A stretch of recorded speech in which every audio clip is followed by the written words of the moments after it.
Hi, I'm Gemma from the Business Support Team at SOCOTEC Building Control. I'm going to explain how to make a building control application with the Registered Building Control Approver and what you need to include to ensure your application is correct. I'll then walk you through the rest of the process from application to approval. The first stage in making an application is to submit a request for a fee proposal. You can do this through our website or by getting in touch with your local office. For us to progress this, we'll need full site address, contact address, phone number and email for the person the quote is to be made out to, a complete set of plans, a clear description of works detailing the project, confirmation that the project is under 18 metres and not a high-risk building. HRB projects need to be submitted to the Building Safety Regulator. There's a link to the online fee quote request form below.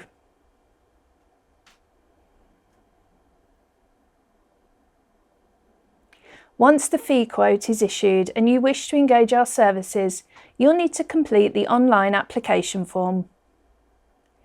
You'll need to clearly specify who the client duty holder is and state who is acting as principal designer and principal contractor. Duty holders are key roles, whether fulfilled by individuals or an organisation, that are assigned specific responsibilities at particular phases of the building's life cycle. More information on duty holders can be found in our other videos, linked on the screen now and in the video description below. The complete addresses, email address and telephone number for all duty holders must be provided.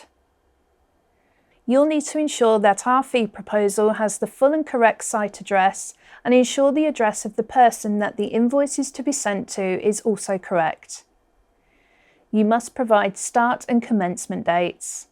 The start date is the anticipated start on site, and commencement is the anticipated date when sufficient work will have been carried out to deem the project as commenced, as per Regulation 16 of the Registered Building Control Approver Regulations. For more information on what constitutes commencement, please see our video link below and on screen now. If applicable, clear drainage information must be provided. Part R information is also required if applicable. Part R is a section of the building regulations that requires many new buildings to be equipped with infrastructure for high-speed broadband. You may need to complete and provide us with the connectivity plan form explaining your compliance approach. We are required to make relevant statements and provide sufficient information on the initial notice to enable us to submit this to the local authority. To do this, we may need further information such as a site location plan and drainage plans if applicable. Once all of the required information has been received, an initial notice will be submitted to the local authority. Works cannot start on site until 5 working days from the submission of this initial notice or when the notice has been accepted by the local authority. A copy of the initial notice and supporting documentation will be emailed to all duty holders.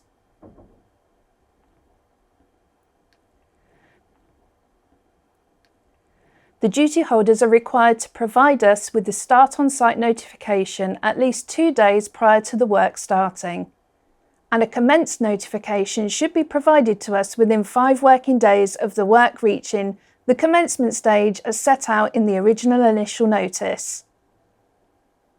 From this point, our registered building inspectors will take over the approval process.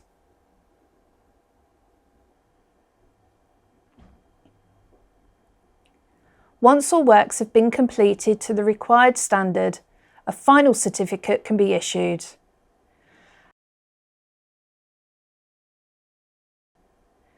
As well as works being compliant on site, there are several statements required.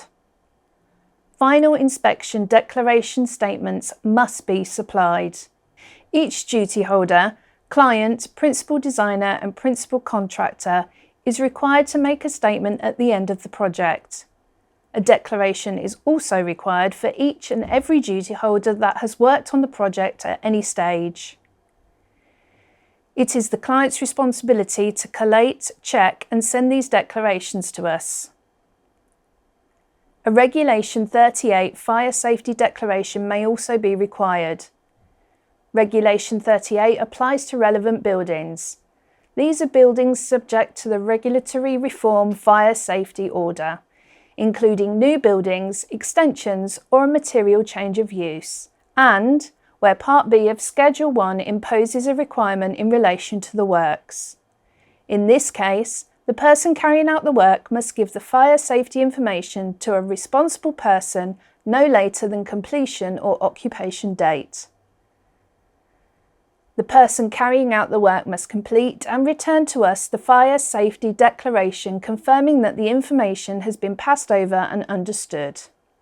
Any outstanding matters raised during the works or the completion inspection must be resolved. Our team are happy to support you through the application process, so please get in touch with your local office if you have any questions about your application. We're always ready to answer any questions and provide a quote for your next project. Thank you for watching.